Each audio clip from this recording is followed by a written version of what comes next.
सभी का। तो आज फिर आप लोगों के लिए सेट नंबर 25 लाए हैं, जो प्रैक्टिस सेट है स्टेट का। तो चलिए इसको देर ना करते हुए इसको प्रैक्टिस लगाते हैं। पहला क्वेश्चन देख लीजिए। पहला क्वेश्चन आपका दिया हुआ है कि शैक्षणिक विकास में मूल्यांकन का अर्थ है। तो मूल्यांकन का अर्थ होता है ज्ञान क्षमता का मूल्यांकन। ऑप्शन नंबर डी हो जाएगा। दूसरे क्वेश्चन की बात करते हैं हम।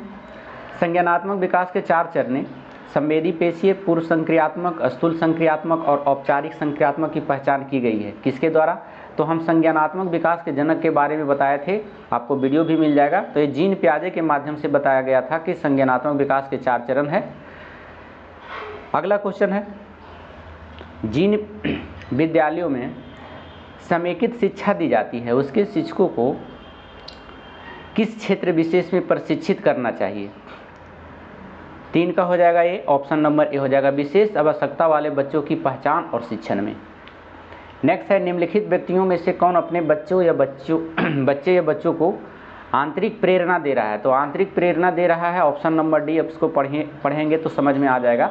विज्ञान विषय में सर्वोच्च अंक पाने पर राकेश कुमार अपने पुत्र की प्रशंसा करते हैं। इसका मतलब है वह अपने बच्चों को आंतरिक प्रेरणा दे रहा है।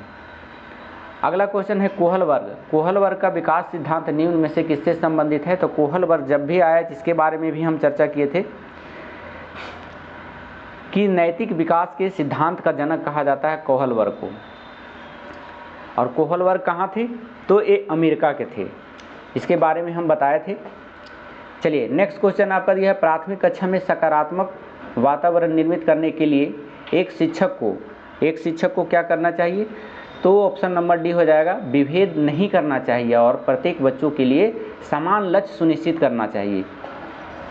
7 नंबर क्वेश्चन में है, बच्चों द्वारा दी जाने वाली त्रुटियों के संबंध में निम्नलिखित में से कौन सा कथन सत्य है? सत्य कथन को पहचानना है हमको। तो सत्य कथन देख लीजिए, इसमें डी हो जाएगा आपका आंसर। यदि एक शिक्षक कक्षा में सभी बच्चों की त्रुटियों को सुधारने योग्य नहीं है तो यह संकेत करता है कि शिक्षा की व्यवस्था असफल है।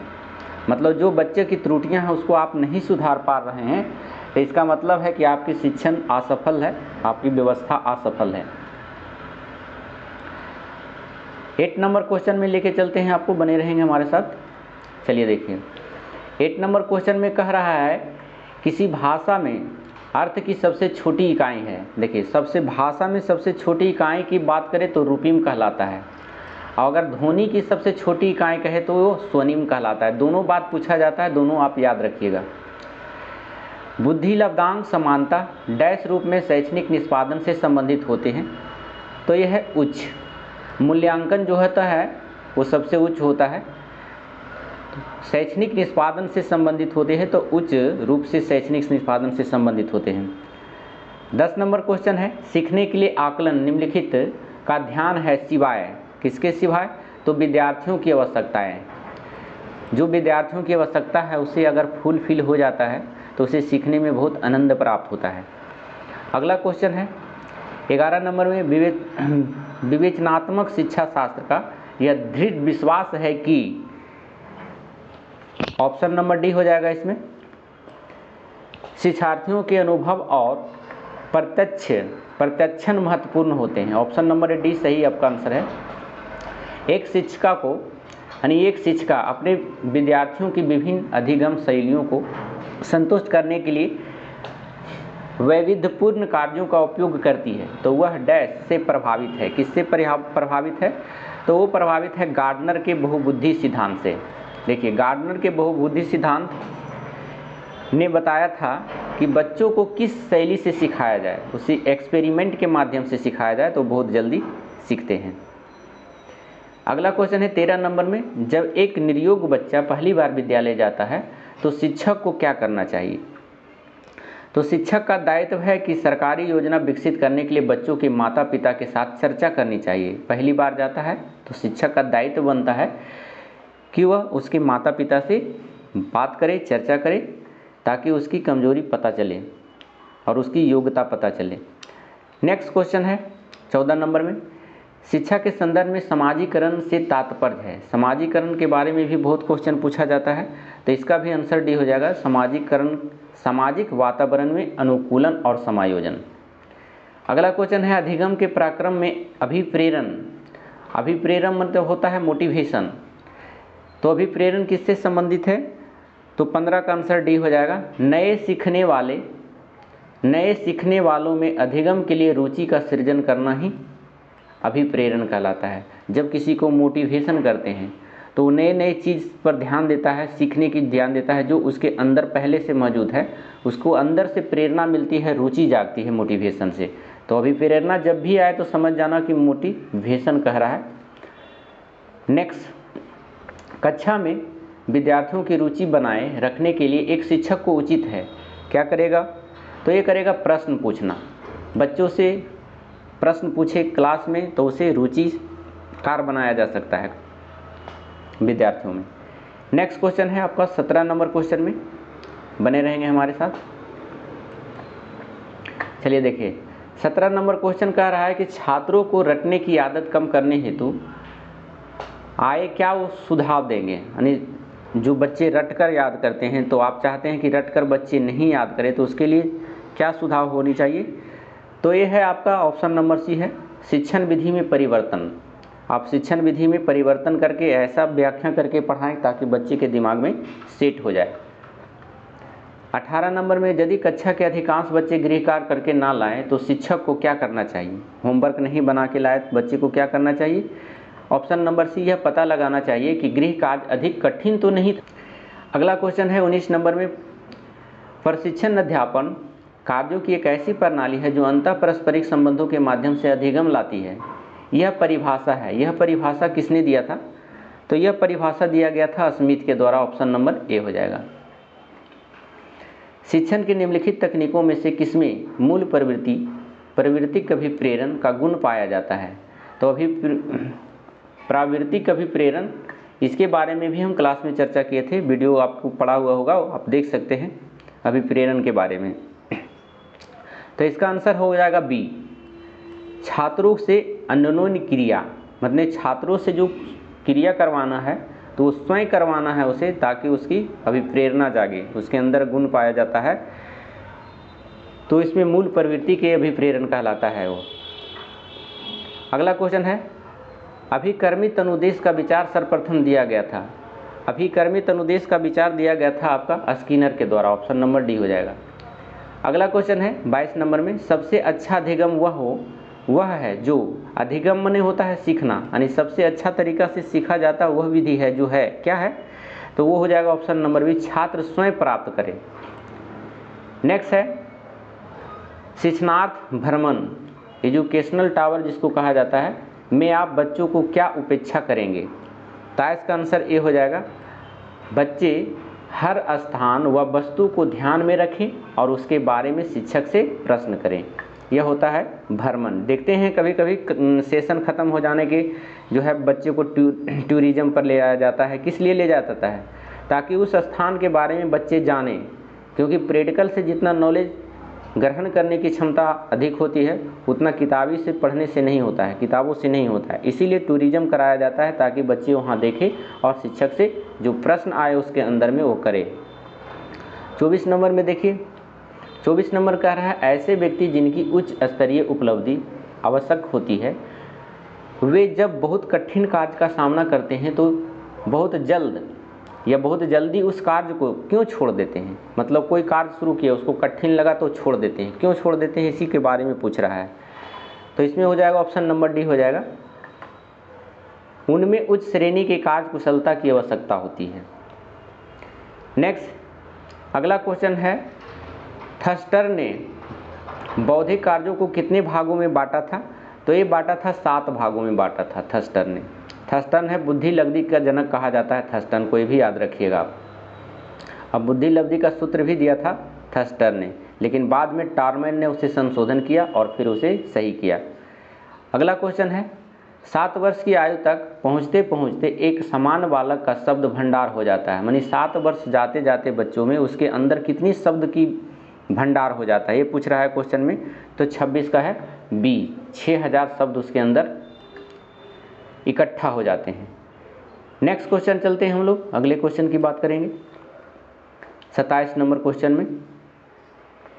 27 नंबर में कह रहा है, साइकोलॉजी शब्द किस भाषा से लिया गया है? तो साइकोलॉजी भाषा जो लिया गया है वो लैटिन शब्द से लिया गया, लैटिन भाषा का साइकोलॉजी अर्थात मनोवैज्ञानिक जिसको कहते हैं।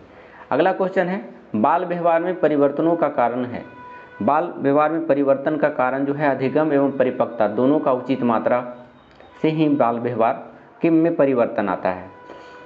29 नंबर में चलिए वह अधिनियम जो अक्षम व्यक्तियों से संबंधित है, अक्षम व्यक्तियों से संबंधित है तो PWD अधिनियम 1995 ऑप्शन नंबर है, यानी विकलांग व्यक्ति जो है PWD किससे संबंधित है, तो एक आया था विकलांगता अधिनियम 1995 उससे संबंधित है। नेक्स्ट है निम्नलिखित में कौन स्पीयर ट्यूटरिंग शिक्षण तकनीक का नहीं है।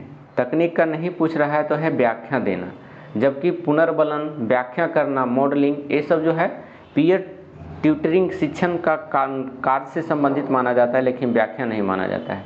अब है जो जीके जीएस का है और मैथ रीजनिंग का क्वेश्चन यहाँ से आपको देखने को मिलेगा। चलिए देखिए, कह रहा है स्वामी दयानंद सरस्वती ने आर्य समाज की स्थापना किस वर्ष किया था, तो ऑप्शन नंबर ये है 1875 ईस्वी में आर्य समाज की स्थापना हुई स्वामी विवेकानंद के माध्यम से। स्वामी विवेकानंद का मूल नाम पूछ देता है, मूल शंकर था।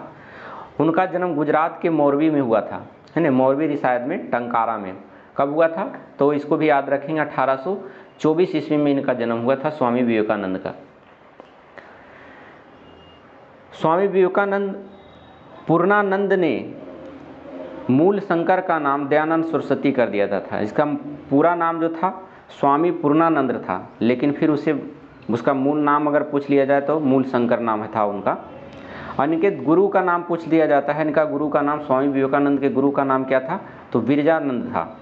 स्वामी दयानंद सरस्वती ने हिंदू धर्म एवं संस्कृति के प्रचार प्रसार के लिए वेदों की ओर लौटो का नारा दिया था, बहुत इंपॉर्टेंट है। और उन्होंने 1867 ईस्वी में धर्म प्रचार करने के लिए हरिद्वार में पाखंड और खांडनी पताका का भी निर्माण किया और वहाँ फहराया था। आर्य समाज में छुआछूत जाति प्रथा का विरोध किया गया था, परंतु वर्ण व्यवस्था का समर्थन किया गया था। ये ध्यान में रखिएगा, छुआछूत का है जो विरोध किया गया था, लेकिन वर्ण व्यवस्था का समर्थन किया गया था। और स्वामी विवेकानंद ने एक पुस्तक की रचना किया था जिसका नाम था सत्यार्थ प्रकाश, तो ये हिंदी भाषा में था, इसे भी याद रखेंगे। नेक्स्ट क्वेश्चन है 32 नंबर में, भारत में न्यायिक संगठन की स्थापना किसने किया, तो न्यायिक संगठन की स्थापना लॉर्ड कार्नवालिस के समय किया गया था, option number B. Lord Cornwallis ने 1793 ईस्वी में कार्नवालिस संहिता के नाम से एक न्यायिक संगठन की स्थापना किया था। कार्नवालिस संहिता द्वारा राजस्व तथा न्याय प्रशासन को अलग कर दिया और कार्नवालिस सहित यानी इस कार्नवालिस की संहिता के द्वारा ही कलेक्टर से न्यायाधीश तथा फौजदारी की शक्तियां छीन लिया गया था। जिला अदालत के लिए जिला न्यायाधीश नियुक्त किए गए थे इसी के समय में। अगला क्वेश्चन है निम्नलिखित में से कौन सी जल संधि अंडमान और निकोबार द्वीप समूह को अलग करती है। अलग करने वाला बहुत ही टफ क्वेश्चन माना जाता है ऐसा, तो यह 10 डिग्री चैनल जिसको कहते हैं, यह अंडमान और निकोबार द्वीप समूह को अलग करता है। इसी प्रकार से अगर देखें तो जिब्राल्टर जल संधि को स्पेन और मोरक्को से अलग करता है। वैसी 8 डिग्री चैनल की बात करें तो 8 डिग्री चैनल मालदीव और मिलीकाय को अलग करता है। वही दक्कन चैनल की बात करें, दक्कन चैनल भी पूछ लिया जाता है, तो दक्षिण अंडमान और लघु अंडमान के बीच में स्थित है। वही 9 डिग्री चैनल की बात करें तो 9 डिग्री चैनल जो है मिनीकाय द्वीप और कारावती, यानी 9 डिग्री चैनल कारावती और मिनीकाय द्वीप के मध्य स्थित है। और मन्नार की खाड़ी दक्षिण तमिलनाडु और श्रीलंका को अलग करता है। इतना क्वेश्चन आपको याद रखना है। एक पूछा जाता है सबसे ऊपर में कोको चैनल, तो उत्तरी अंडमान और म्यांमार के बीच स्थित है कोको चैनल। 34 नंबर में देखिए रीजनिंग का प्रश्न आ गया है, रीजनिंग आप बनाएंगे यहाँ से, देख लीजिए। 3 से किया 3 दूनी 6, 6 दूनी 12, तो फिर 12 दूनी 24, 24 दूनी 48, ऐसे करके किया गया है। तो उसी प्रकार से यहाँ पर देखेंगे आप, तो 5 से करेंगे तो 5 2 7, फिर बढ़ गया 7 4 11 और 11 5, 11 5 नहीं, वैसे नहीं होगा, 5 2 7 हो जाएगा, 5 2 7, अगर 2 जोड़ते हैं तो 7 हो जाता है, और फिर जोड़ते हैं 7 4 11, 11 2 13। देखिए पहले 2 जोड़ा फिर 4 जोड़ा फिर 2 जोड़ा फिर 4 जोड़ा, इसी प्रकार। तो यहाँ पर 7 हो जाएगा आपका आंसर, ऑप्शन नंबर डी हो जाएगा। चलिए देखिए, कैलेंडर में तारीख होता है तो शब्दकोश में क्या होता है? तो शब्दकोश में होता है शब्द होता है, ऑप्शन नंबर ए। देखिए ए लिखा, बी लिखा, तो यहाँ पी है तो यहाँ क्या हो जाएगा? क्यू हो जाएगा। क्यू देखिए किस में है? ए में है, 36 में, ए में एक ही ऑप्शन से पकड़ा रहा है। चलिए, भारतीय मूल के 2 अमेरिकी नागरिक जिन्हें प्रतिष्ठित नोबेल पुरस्कार मिला है, यानी भारतीय मूल के 2 अमेरिकी नागरिक, बहुत इंपॉर्टेंट क्वेश्चन है, थे भारतीय मूल के, इनका जन्म हुआ था भारत में लेकिन अमेरिका के नागरिक हो गया, उनको नोबेल प्राइज मिला। तो ये कौन व्यक्ति थे? तो ये है हरगोविंद खुराना और Subrahmanyan Chandrasekhar. Option number C इसका सटीक आंसर हो जाएगा। ये दोनों ऐसे थे जिनको 1968 ईस्वी में नोबेल प्राइज दिया गया था। एस चंद्रशेखर की बात करें तो 1983 ईस्वी में भौतिकी के क्षेत्र में नोबेल प्राइज दिया गया था चंद्रशेखर को। भारतीय मूल के यूके निवासी थे वेंकट रमन या रामकृष्णन। 2009 में रसायन के क्षेत्र में उनको नोबेल प्राइज मिला था। अगला क्वेश्चन है 38 नंबर में, मुद्रा बाजार असंगठित भाग में है, तो ऑप्शन नंबर हो जाएगा साहूकार। नेक्स्ट क्वेश्चन चलते हैं, पूना समझौता महात्मा गांधी और डैश के बीच हुआ था। किसके बीच हुआ था पूना समझौता? तो गांधी और अंबेडकर के बीच हुआ था, ऑप्शन नंबर डी हो जाएगा। 1932 ईस्वी में हुआ था, जिसे पूना पैक्ट के नाम से जाना जाता है। पूना पैक्ट अरवदा जेल में होता है। अरवदा जेल कहाँ है? महाराष्ट्र में। चलिए, इससे संबंधित पूछा जाता है, हरिजन नाम किसने दिया था? तो गांधी जी ने नाम दिया था हरिजन नाम। महात्मा गांधी ने भारतीय हरिजन संघ की स्थापना किया था और 5 मार्च 1931 को गांधी इरविन समझौता भी इन्हीं के समय में हुआ था, गांधी जी के समय में। चलिए, 15 व्यक्ति किसी कार्य को 30 दिनों में पूरा करते तो 20 आदमी, एक नियम का क्वेश्चन है, चटनी क्वेश्चन है, आप लोग बना सकते हैं इसको। सी नंबर हो जाएगा 22.5 दिन में। 40 के बाद 41 नंबर क्वेश्चन में चलिए देखिए 41 नंबर में क्या कह रहा है। 41 नंबर क्वेश्चन आपका दिया गया है कि चावल किस प्रकार की जलवायु का पौधा है? तो चावल जो है उष्ण और आर्द्र जलवायु का पौधा है, ऑप्शन नंबर सी हो जाएगा। इसकी खेती सबसे अधिक मानसूनी जलवायु में होता है चावल की खेती। एशिया की सर्वप्रमुख फसल की बात करें तो एशिया में सबसे प्रमुख फसल धान की खेती होता है, यानी धान फसल है। इसी कारण से एशिया संस्कृति को चावल संस्कृति भी कहा जाता है। चावल का वानस्पतिक नाम ओराइजा अस्टाइवा भी है, ये भी याद रखना है आपको। पश्चिम बंगाल तथा तमिलनाडु में चावल के 3 किस्में पाई जाती है, आस, अमन और बोरो, ये 3 किस्म चावल की है। चावल भारत में सबसे अधिक क्षेत्रफल में बोई जाने वाली और उत्पादित की जाने वाली फसल है। और भारत का सबसे मुख्य फसल क्या है? चावल है, यानी खाद्य फसल क्या है? चावल है। चावल को अधिक लोग पसंद करते हैं खाना। 42 नंबर क्वेश्चन में देखिए रीजनिंग है, इसमें से कह रहा है कौन शब्द नहीं बनाया जा सकता है, तो इसमें आप लोग चूज कर सकते हैं। इसमें है जो सी हो जाएगा, SUMMI, आई देखिए आया है इसमें, आई इसमें नहीं मिलेगा आपको, तो ये वाला शब्द आपको नहीं बनाया जा सकता है। एबेस्ट्रस के कारण होने वाला प्रमुख रोग कौन सा होता है? तो एबेस्ट्रस के कारण होता है एम्फीसेमा रोग होता है, एम्फीसेमा रोग, ऑप्शन नंबर ए हो जाएगा। धूल के जैविक प्रभाव के कारण होने वाला ये रोग होता है। जैसे और बहुत सारा धूल के कारण से होता है रोग, जैसे कोयले के खदान में काम करने वाला जो व्यक्ति होता है उसको एंथ्राकोकिस रोग हो जाता है। सिलिका से अगर सिलिका में भी धूल कण उड़ता है तो सिलिकोसिस रोग हो जाता है। लोहा के फैक्ट्री में काम करने वाले लोग उसके कण से ग्रसित हो जाते हैं तो सिड्रोसिस और लौहमाता रोग हो जाता है। वही गन्ने की धूल से अगर रोग कहें तो गन्ने की धूल से बोगासोसिस रोग हो जाता है। ये सभी रोग हो जाता है धूल कण के कारण होने वाला रोग होता है। चलिए, ये आपको मैथ है, मैथ से संबंधित आपको जहाँ जहाँ कह रहा है पी का अर्थ क्यू है तो पी का जहाँ है वहाँ पर भागा रख दीजिएगा, इसको सोल्व कीजिएगा तो 44 का आंसर 53 आ जाएगा। 45 में कह रहा है किसी संख्या का इतना के, एक संख्या मान लीजिए, इसको 3/5 से गुना करके फिर 7/11 से गुना करके 2/5 से गुना बराबर 84 कर दीजिएगा और उस संख्या का फिर x जितना आएगा उसका 40% निकालिएगा, आपका आंसर निकल के चला आएगा। 40 का सी हो जाएगा, 340 आंसर आ जाएगा इसका। 45 नंबर में चलिए 45 नंबर में देख लीजिए 5 क्वेश्चन और रहा है आपका। 45 नंबर में बने रहेंगे हमारे साथ।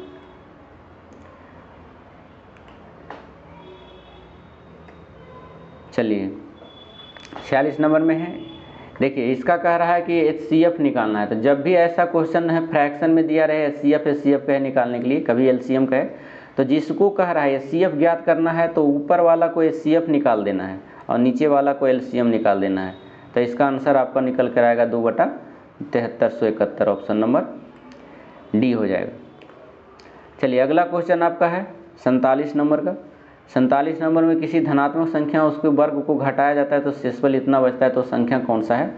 तो इसको आप बना सकते हैं x² - x² बराबर 1872, 812, मतलब ऐसे कीजिएगा x² - x और बराबर कर दीजिएगा 812 और x का वैल्यू इसको फैक्टराइज करके निकाल लेंगे, आपका आंसर निकल कर चला आएगा 29 आ जाएगा इसका। चलिए 48 नंबर में, चलिए निम्नलिखित में से कौन से विलयन में विद्युत का चालन नहीं होता है, मतलब उसमें करंट पास नहीं होता है? तो है एल्कोहल और ग्लूकोज में करंट पास नहीं होता, जो ओरिजिनल रहेगा, जो ऐसे नहीं कि पानी मिला करके फिर चेक कीजिएगा, ऐसा काम मत करना है। नेक्स्ट क्वेश्चन है 49 नंबर में, एक व्यापारी ने क्रय मूल्य के बराबर लाभ प्रतिशत पर अपना माल इतना रुपये में बेच दिया, तो क्रय मूल्य निकालने के लिए कह रहा है। आसान क्वेश्चन है, आप लोग बना सकते हैं इसको, बी हो जाएगा आंसर। और 50 क्वेश्चन अंतिम क्वेश्चन है, भारत में हाल ही में दिसंबर 2023 में किस देश के साथ अपने राजनयिक संबंधों के 50 साल पूरा होने का जश्न मनाया है? बहुत इंपॉर्टेंट क्वेश्चन है, ये करेंट अफेयर से पूछ दिया है। तो कोरिया गणराज्य में कोरिया के साथ भारत का जो है 50 साल पूरा हुआ है राजनयिक संबंध में, जिसके कारण से वहाँ पर एक जश्न मनाया गया है राजनयिक। तो इसके साथ ही 50 नंबर का क्वेश्चन आपको कंप्लीट हो गया। कैसा लगा हमारा वीडियो हमें ज़रूर कमेंट बॉक्स में बताएं, क्योंकि हमें आपके कमेंट का बेसब्री से इंतज़ार रहता है। और अगर चैनल पे नया है तो हमारे चैनल को सब्सक्राइब कर लीजिए, और जो पहले से सब्सक्राइब किए हुए हैं थोड़ा लाइक करके जाए, ताकि हमको भी मोटिवेशन मिले वीडियो बनाने में, क्योंकि बहुत मेहनत करते हैं आपके लिए। चलिए देखिए, फिर मिलते हैं अगले टॉपिक में, अगले सेट में हम आपके साथ इसी समय। तो जब तक के लिए धन्यवाद, thank you so much, thank you for watching.